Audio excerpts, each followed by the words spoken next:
Fred Film Radio, Venice 79, I'm Laura Della Corte, and we are here with Sergio Truffaut and her actor Joana Bernardo, and for the movie NOIVA, The Bride, in the section Orizzonti. So how are you feeling today, and how was the first sensation about your movie?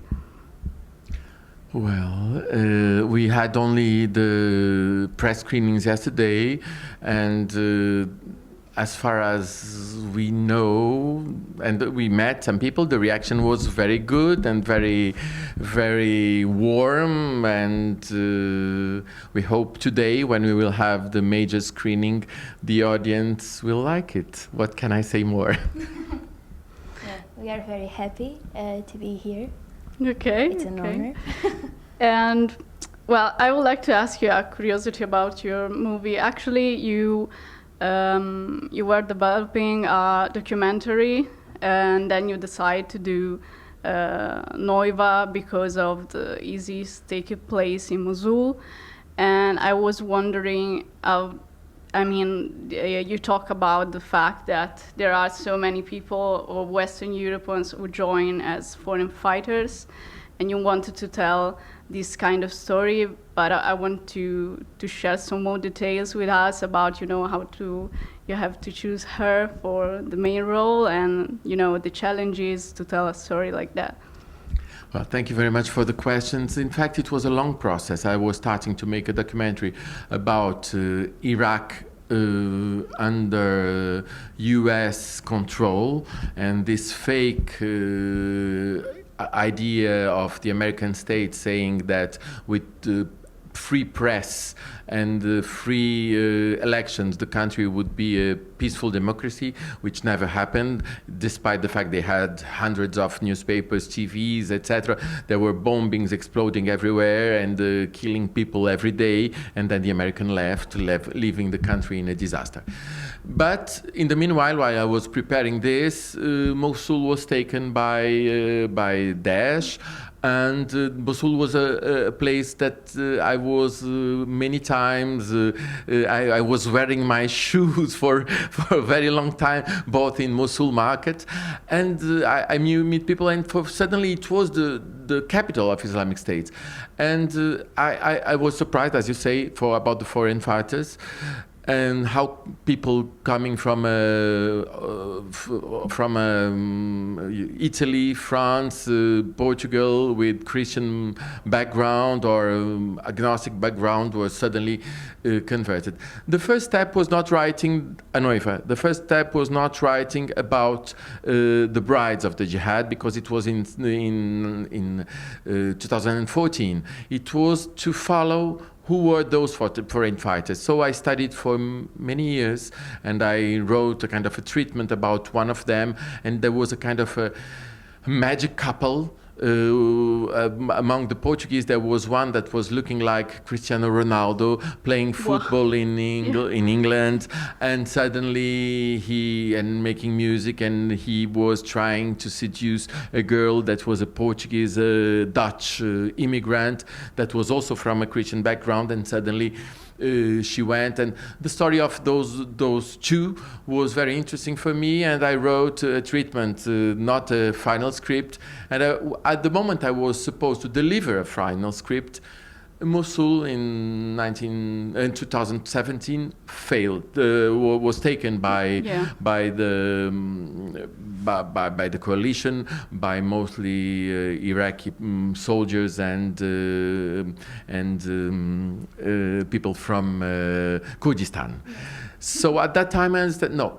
This, on one hand, what I wrote I don't like it too much, because it looks like Netflix biopic of something like this, which is not at all my type of film. Okay. And there was this mystery about what will happen with those girls, those 20 years old girls, or even younger, older, that suddenly went there like a dream of changing their lives. And they have kids in their arms, and they are inexperienced. You are 19, 20 years old, you have all your life in front of you, and suddenly you have already lived the horror of the horror, the executions, etc. And your dreams of 17 that took you to this place, what happened to them? And with knowing on the same time that they were very different from each other.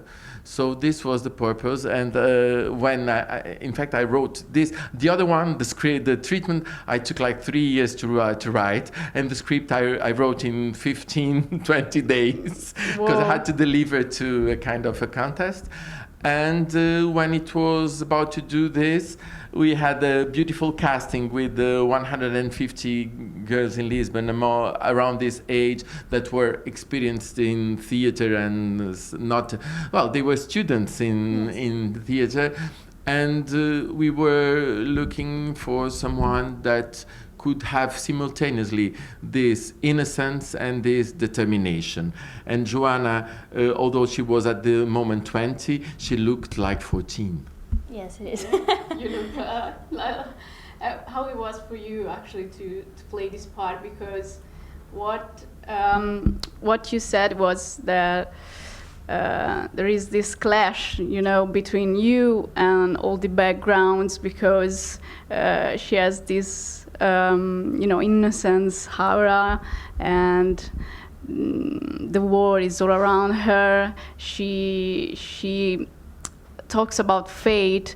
The scene that hit me the most was when she decided not to see him, and she was talking about the fate in a lie, and the fact that he doesn't have to forgive, who, you know, who betrays this kind of religion. And it was very interesting for me. So how it was for you to be this kind of part?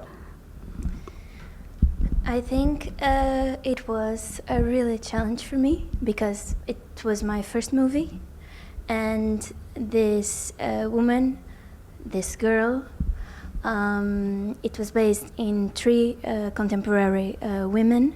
So for me, that was my first concern, and to not judge what I was doing, and trying to just tell the story.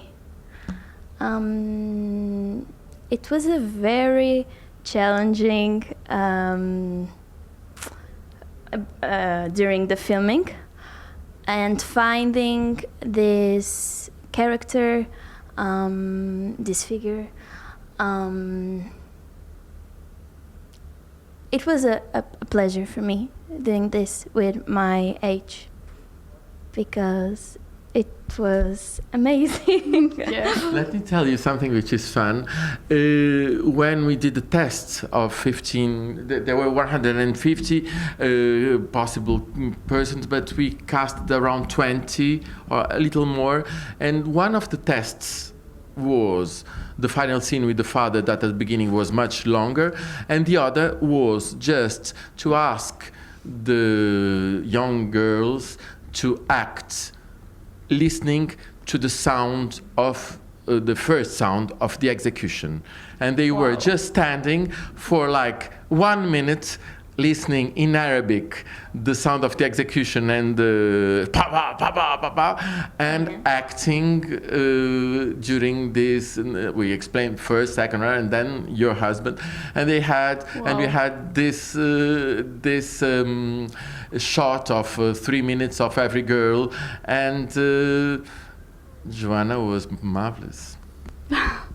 So thank you very much. You've been very kind, and I mean, I was amazed by your photography too in the movie, because remember me of Rage, the film of the 2018 was amazing. So thank you very much. And Fred Film Radio, Venice 79, Laura Della Corte. Thank you. Thank you. Thank you.